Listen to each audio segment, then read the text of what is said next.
तो ये है आलोक एंड ये है रौनक। दोनों ने लास्ट ईयर यानी 2023 में ठीक ठाक प्रिपरेशन के साथ जेई का एग्जाम दिया था एंड दोनों की ही डिसेंट रैंक भी आ गई थी। बट काउंसलिंग के बाद जहां एक तरफ आलोक को एक अच्छे कॉलेज में अच्छी ब्रांच मिल गई, वहीं on the other hand Raunak को comparatively less prestigious college and lower branch मिली। अब रैंक तो दोनों की ऑलमोस्ट बराबर ही थी, तो काउंसलिंग के टाइम पे आखिर रौनक ने ऐसी क्या गलती करी जो आलोक ने स्मार्टली प्ले करते हुए नहीं करी। हर साल लाखों बच्चे JEE mains and JEE advance का एग्जाम देते हैं and then popular counsellings like JoSAA, CSAB, JAC Delhi, JAC Chandigarh etcetera में पार्टिसिपेट करके कॉलेजेस में एडमिशन लेते हैं। अब ये काउंसलिंग का प्रोसेस मेजोरिटी ऑफ बच्चों के लिए उनके प्रिपरेशन फेज से भी ज्यादा फ्रस्ट्रेटिंग होता है, जिसकी वजह से जाने अनजाने बच्चों द्वारा गलती होने के चांसेस काफी ज्यादा बढ़ जाते हैं एंड आपको इन्हीं गलतियों को अवॉइड करने की जरूरत है। तो सबसे पहले जिस गलती को हमें अवॉइड करना चाहिए वो है रॉन्ग चॉइस फिलिंग। जब आप जेई काउंसलिंग का फॉर्म भरोगे तो आपके सामने काफी सारे चॉइसेस आएंगी, जिसे आपको प्रायोरिटी ऑर्डर के अकॉर्डिंग 1 2 3 4 5 6 करके फिल करना होगा। अब चॉइस फिलिंग्स में अगर आप एक भी चीज ऊपर नीचे कर दोगे तो कहीं ना कहीं बहुत ज्यादा प्रॉब्लमेटिक बन सकता है, क्योंकि जो भी आप प्रायोरिटी ऑर्डर में ऊपर रखोगे आपको वही अलॉट होगा। आप इसे एक एग्जांपल के साथ समझ सकते हैं।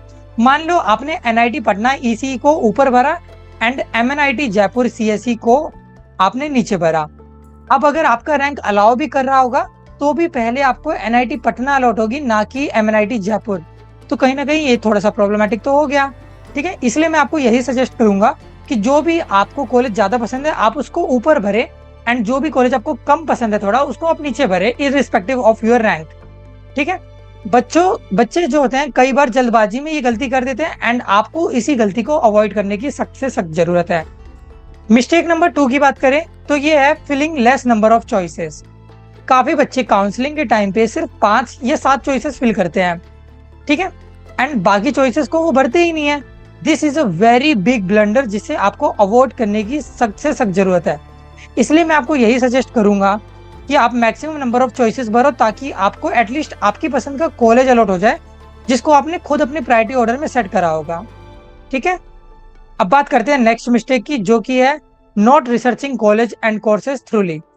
अब कुछ बच्चे क्या करते हैं, वो अपने 2 साल अच्छे से प्रिपरेशन करते हैं एंड उस प्रिपरेशन के टाइम पे उनको गिने चुने एनआईटीज और गिने चुने आईआईटीज के बारे में ही पता रहता है। जैसे जो बड़े बड़े आईआईटीज हो गए, यानी कि IIT Bombay, IIT Madras, IIT Delhi and जो टॉप के एनआईटीज होते हैं यानी कि एनआईटी त्रिची, एनआईटी वारंगल, बच्चों को मतलब मोस्ट ऑफ बच्चों को सिर्फ इतना ही पता रहता है। लेकिन उसके अलावा भी काफी सारे ऐसे कॉलेजेस एग्जिस्ट करते हैं जो कि काफी सारे NITs and even some IIT से भी बेटर होते हैं, जिसके बारे में लोगों को नहीं पता रहता। तो आपको खुद से वो इंटेंस वे में आपको रिसर्च करनी होगी एंड आपको जानना होगा कि कैसे अलग अलग टाइप के जो आपके जीएफटाइज होते हैं एंड जो आपके एक्सट्रीम कॉलेजेस होते हैं जो कि कहीं ना कहीं ज्यादा बेटर आपको प्लेसमेंट दिला सकते हैं as compare to your lower NITs and even lower IITs, ठीक है। तो आपको अच्छे से रिसर्च करनी है एंड आपको अच्छे से हर एक कोर्स के बारे में जान लेना है, ठीक है। अब इसमें एक कैच ये भी है कि कई बार हम जब रिसर्च करते हैं तो हम फीस देख लेते हैं। अब कुछ जो इंस्टीट्यूट्स होते हैं वो बहुत ज्यादा चालाकी से काम करते हैं एंड आपको ट्यूशन फी कम दिखा देते हैं, वहीं एडिशनल फी जो होती है वो काफी ज्यादा हाई होती है, जिसके बारे में आपको डायरेक्टली नहीं बताया जाता। तो आपको अच्छे से रिसर्च करनी है एंड ओवरऑल फी वगैरह के बारे में भी आपको अच्छे से आइडिया रखना है कि आपका जो कॉलेज होगा वो आपको कैसा प्लेसमेंट दिलाएगा, उसमें ओवरऑल फीस कितनी लगनी है एंड वहाँ का पिछले साल का जो एवरेज एंड मीन पैकेज है वो कैसा रहा है, वहाँ का कल्चर कैसा है, वहाँ का एनवायरनमेंट कैसा है। आपको हर चीज के बारे में इन डेप्थ रिसर्च करनी होगी, ठीक है। अब मैं आपको ये इसलिए कह रहा हूँ क्योंकि मैंने खुद रिसेंट टाइम्स में ऐसे बच्चों को देखा है एंड ऐसे बच्चों से बात करी है जिन्होंने प्रॉपर रिसर्च ना करने के कारण लोअर एनआईटीज में कोर ब्रांचेस ली, जबकि उन्हें डिसेंट जीएफटाइज मिल सकते थे at the same rank and अच्छी खासी उनको ब्रांच भी मिल सकती थी। सो प्लीज आप ये गलती मत करना, ओके। अब बात करते हैं नेक्स्ट मिस्टेक की, जो कि है not understanding freeze, float and slide. आपको पता है कि काउंसलिंग में मल्टीपल राउंड्स होते हैं एंड आपको आपके रैंक के अकॉर्डिंग एंड आपकी प्रायोरिटी ऑर्डर के अकॉर्डिंग सीट अलॉट होती है। अब जैसे ही आपके पास सीट अलॉट होती है तो उस टाइम पे आपके पास मेजरली 3 ऑप्शन होते हैं, जो कि होते हैं फ्रीज, फ्लोट एंड स्लाइड। अब वन बाय वन हम इन तीनों ही ऑप्शन को अच्छे से डिस्कस कर लेते हैं एंड समझते हैं आखिर ये है क्या। फ्रीज की बात करें तो फ्रीज का मतलब होता है, आप इसको ऐसे समझ सकते हैं कि मान लीजिए आपको कोई सीट अलॉट हुई है सेकेंड राउंड में, ठीक है। एंड अगर आपको चाहिए कि मेरे को यही सीट चाहिए और इसके अलावा मेरे को और आगे राउंड में नहीं बैठना है एंड यही मेरी सीट फाइनल मेरे को करनी है, तो उस टाइम पे आप फ्रीज ऑप्शन का यूज करेंगे। फ्रीज ऑप्शन का मतलब होगा कि जो भी आपको सीट अलॉट हुई है वही आपकी फाइनल सीट है एंड आप उसके लिए पेमेंट करके उसी सीट को अपना बनाना चाहते हैं। ठीक है, अब ये सबसे ज्यादा लेस यूजेबल आप कह सकते हैं ऑप्शन है, क्योंकि बहुत कम बच्चे ही फ्रीज ऑप्शन को यूज करते हैं। ठीक है, अब बात करते हैं नेक्स्ट ऑप्शन की, जो है फ्लोट। फ्लोट को आप ऐसे समझ सकते हो, मान लो आपको राउंड वन में आपकी 10th प्रायोरिटी वाली सीट अलॉट हुई है एंड अब आपको चाहिए कि आप अगर फ्लोट का ऑप्शन कर दे रहे हैं तो इसके बाद होगा क्या, आपको फ्यूचर में आपके जो प्रायोरिटी ऑर्डर में जो अभी आपको मिला है, यानी कि जो आपको 10th प्रेफरेंस वाली जो आपकी सीट मिली है, अगर आपको नेक्स्ट राउंड में बैठने का मौका मिलेगा फ्लोट ऑप्शन से एंड अगर आपके पास चांस रहा एंड सीट वगैरह अलॉट हो गई, सही रैंक चली गई, तो हो सकता है आपको आपकी अबव प्रायोरिटी ऑर्डर वाली चीजें भी मिल सकती है, यानी कि आपको आपकी 5th प्रायोरिटी वाली सीट मिल सकती है, आपकी 6th प्रायोरिटी वाली सीट मिल सकती है। एंड इवन अगर आपको नहीं भी मिल रही तो भी आपका ये जो 10th प्रायोरिटी वाली सीट है ये आपकी कंफर्म रहेगी, ये आपकी कहीं भी बाहर जाने वाली नहीं है। तो ये काफी ज्यादा अच्छा ऑप्शन है एंड मोस्ट ऑफ बच्चे इसी ऑप्शन को पसंद करते हैं एंड इसी ऑप्शन को प्रेफर करते हैं। एंड सिमिलर वे में मैं भी आपको यही ऑप्शन करूंगा कि जैसे ही आपको सीट मिले तो आप, अगर आपको फर्स्ट प्रेफरेंस की सीट नहीं मिल रही है तो आप फ्लोट ऑप्शन यूज कीजिए, क्योंकि आपके पास एक चांस रहेगा कि आपके जो बेटर प्रेफरेंस वाले है आपको सीट मिल सकती है एंड अगर आपको नहीं भी मिलेगी तो भी आपके पास कम से कम एक जो सीट आपको मिल रही है वो तो आपकी बुक रहेगी। ठीक है, अब बात करते हैं स्लाइड ऑप्शन की। स्लाइड की बात करें तो स्लाइड का मतलब होता है आपको जो भी कॉलेज अलॉट होगा, कॉलेज तो आपका वही रहेगा बट जो आपकी ब्रांच है वो बदल सकती है। अब अगेन इसको हम एक एग्जांपल से समझते हैं। मान लो आपको राउंड 2 में आईआईटी कानपुर में मैकेनिकल मिली एंड आपने स्लाइड ऑप्शन फिल कर दिया। ठीक है, अब आपको फ्यूचर राउंड्स में आईआईटी कानपुर में बेटर ब्रांच जैसे कि इलेक्ट्रॉनिक्स हो गई या इलेक्ट्रिकल हो गई, सीएसई हो गई, ऐसी ब्रांचेस मिल सकती है। ठीक है, तो एंड ये आपको वही मिलेगी जो भी आपने प्रायोरिटी ऑर्डर में ऊपर भरा होगा। ठीक है, तो ये काफी अच्छा है कि अगर आपको कॉलेज फिक्स करना होगा, आपको आईआईटी कानपुर ही चाहिए बट इसमें आपको बेटर ब्रांच चाहिए, तो आप स्लाइड ऑप्शन का सहारा लेंगे। ठीक है, आई होप मैंने सबसे क्लियर वे में, सबसे सिंपल वे में आपको इन तीनों ही ऑप्शन को एलेबोरेट कर दिया है एंड आपको समझ भी आ गया होगा। इसलिए अगर आपके पास कोई भी डाउट होगा तो कमेंट बॉक्स में आप यूज करना, मैं आपको जवाब देना पसंद करूंगा। ठीक है, अब आप बात करते हैं 5th मिस्टेक की, जो कि यूजुअली बच्चे करते हैं, वो है लॉकिंग चॉइसेस अर्ली। बच्चे जल्दबाजी में ऑनलाइन पोर्टल पे जाके जल्दी जल्दी चॉइसेस फिल करके लॉक कर देते हैं एंड आपको ये नहीं करना है, आपको रिसर्च करनी है कॉलेजेस पे एंड अपना पूरा टाइम लेते हुए चॉइसेस फिल करनी है।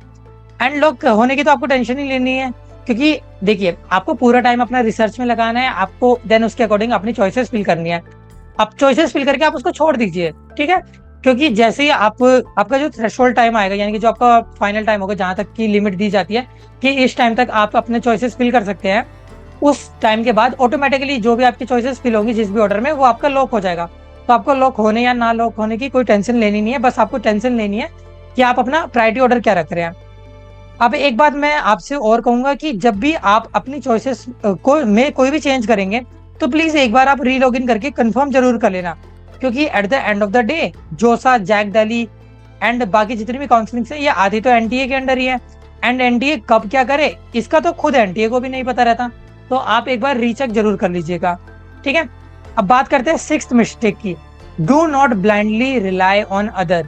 ठीक है, अब इसका मतलब क्या है, देखिए आज के टाइम पे बहुत से बच्चे जो होते हैं पेड काउंसलिंग या अपने रिलेटिव जिन्होंने पहले से जेई या कोई भी बड़ा कॉम्पिटेटिव एग्जाम क्रैक करा होता है उन पे पूरी तरीके से रिलाय हो जाते हैं कि मेरी चॉइस फिलिंग से लेके सीट एक्सेप्टेंस तक सब कुछ मतलब वही पर्सन देखे एंड मैं कुछ नहीं करूंगा। ठीक है, तो मैं आपसे ये कहूंगा कि आपको ब्लाइंडली ऐसे किसी के भी भरोसे नहीं रहना है। अब मैं आपसे ये नहीं कह रहा कि आप पेड काउंसलिंग वाले जो होते हैं या फिर आपके जो रिलेटिव है वो आपके लिए गलत चॉइस फिलिंग कर देंगे, आपके लिए गलत डिसीजन लेंगे, ऐसा कुछ नहीं है। हर कोई चाहता है कि आपको आपकी बेस्ट प्रेफरेंस, आपके लिए जो बेस्ट हो वही आपको प्रोवाइड करे, लेकिन स्टिल आपको खुद से डिसीजन लेना चाहिए। ठीक है, अब अगर आपने 2 साल खुद मेहनत करी है, खुद सारा प्रिपरेशन करी है, आपने जेई का पेपर भी खुद ही दिया है, जेई मेंस का हो गया या जेई एडवांस का हो गया, सब कुछ आपने खुद ही करा है, तो at the end of the day JEE में आपको जो भी कौन सा कॉलेज अलॉट हो रहा है, आपको कौन सी ब्रांच चाहिए, इसका जो डिसीजन होगा ये भी कहीं ना कहीं आपके ऊपर ही डिपेंड करना चाहिए।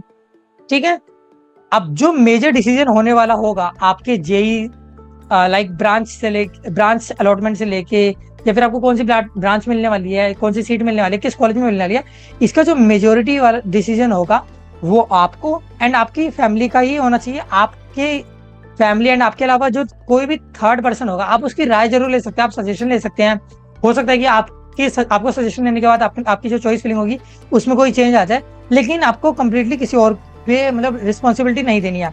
अब आप इतने बड़े हो गए हैं कि आपको अपनी एंड अपनी फैमिली की रिस्पॉन्सिबिलिटी खुद लेनी चाहिए, ठीक है। इसलिए आपको किसी और पे पूरी तरीके से डिपेंडेंट नहीं रहना है। ओके, अब इस मिस्टेक के साथ ही हमने जो मेजोरिटी ऑफ मिस्टेक जो बच्चे करते हैं ड्यूरिंग देयर काउंसलिंग उसको अच्छे से डिस्कस कर लिया है, ठीक है।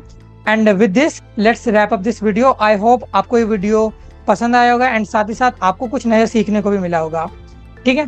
तो मैं आपसे यही कहूँगा कि जितने भी मिस्टेक्स के बारे में मैंने डिस्कस करा है इस वीडियो में, आप कोशिश कीजिए कि उन मिस्टेक्स को दोहराएं नहीं एंड जितना हो सके आप अपनी चॉइस फीलिंग अच्छे से करें, आप अपनी काउंसलिंग में अच्छे से सारी चीज़ें संभालें, ठीक है। क्योंकि ये बहुत ज़्यादा इंपॉर्टेंट फेज होने वाला है आपकी लाइफ को लेके।